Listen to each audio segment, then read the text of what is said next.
Okay, 14th of October, we did syllabus number 1.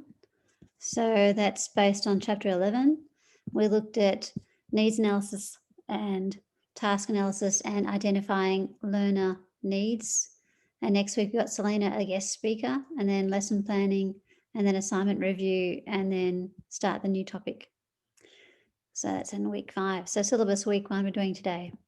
So it's from our book, which says about syllabus and curriculum. Curriculum is the overarching document which talks about the relationship between student, teachers and management, and where the textbook will be used, and the expected behaviour and outcomes in general. But the syllabus is the weekly, what's actually happening, which unit, what grammar, what macro skill. And the teaching program you can call a lesson plan as well. It is actually what you did in the class. And then you have a weekly planner as well, which is the same thing as a syllabus. But some language schools use that not as a planner, but just what they actually did. So a chronicle of what you covered in case you're sick and you need to look into what the other teacher taught. So curriculum is a general statement about the language learning and the purpose, so the overall aims and the relationships involved. And we need a curriculum to demonstrate the knowledge of the content and to demonstrate that knowledge of the students, the cohort we're teaching to, and to show that we know about what strategies management want to put in place, and to demonstrate the knowledge of resources, so we know what books and what other bits of materials we can use, and to make it so we have a very effective, coherent list of instructions for like evacuation, things like that, and work out how to assess students. Is it going to be fortnightly or monthly, and after how many units, for example, in our language centre? So a curriculum for ALICOS schools is the ALICOS standards. It's an act and it's tucked away in a management drawer, you never see it. But a curriculum for EAL and a high school looks like this, but once again, it's very vague. So the syllabus has more details.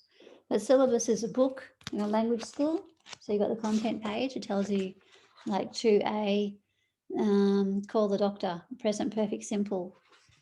And it has the vocabulary, illnesses, injuries, and pronunciation is stress.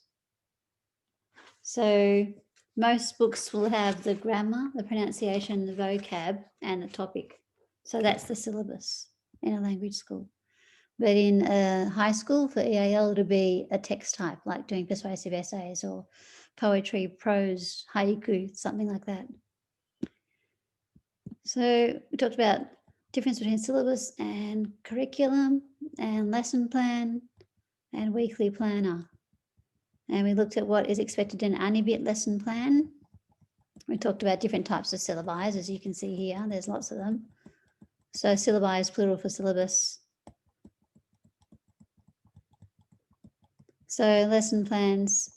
So ANIBIT want you to do the level, school, the date, the time, the length, your name, the main aim. You can have a subsidiary aim if it's like the content. So to learn about movies, and then the grammar might be present perfect continuous. Assumed knowledge and target language. And then anticipated problems and anticipated solutions you could do, and what materials you need. It's the first part of it. Second part is the lead in, then the presentation, practice and production. And here you have it. So SS is students plural, teacher to students. So if you have, for example, SS to SS, that means so 2 students to 2 students. Then you might have like that pair go with another pair. So you have SS to SS, but one SS, 1 student. And we looked at needs analysis, which is basically to work out what the students expect, so what they want, and needs, and what is necessary in regards to if it's an IELTS course and you're promising to pass IELTS 5.5, you need to teach them everything that will be required to pass 5.5. Okay, so we're looking for gaps, and you can do needs analysis for teachers as well. So management will give to us. And as for students, if you've got a group for 6 months, you could make your own Survey Monkey. That's free, a basic template one. And there's some that exist here in this PowerPoint, like this one here. And it'll work out what the students know already in the way of English and what they want to improve on, things like that.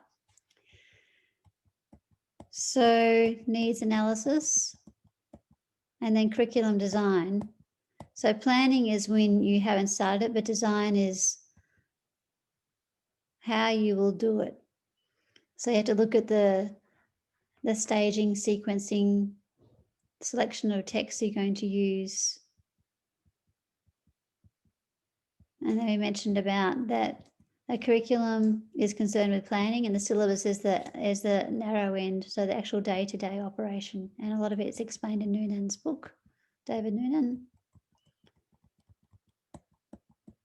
And we talked about goals and objectives. What's the difference? And we say that for students, we give them an objective, which means what we want them to achieve. But us teachers, we can have our own personal goals. I don't know why we use that terminology, but we do. And then I gave them some homework. And we're coming back at 7:30 to look at that. And that was today's lesson on syllabus.